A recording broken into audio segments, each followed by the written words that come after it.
jsem si vyvolila za muža.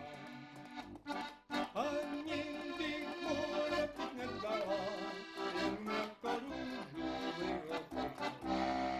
Ani bych mu lepit nedala, jen jako růžu vyhopořila. Ako růžu červenou, já bych byla jeho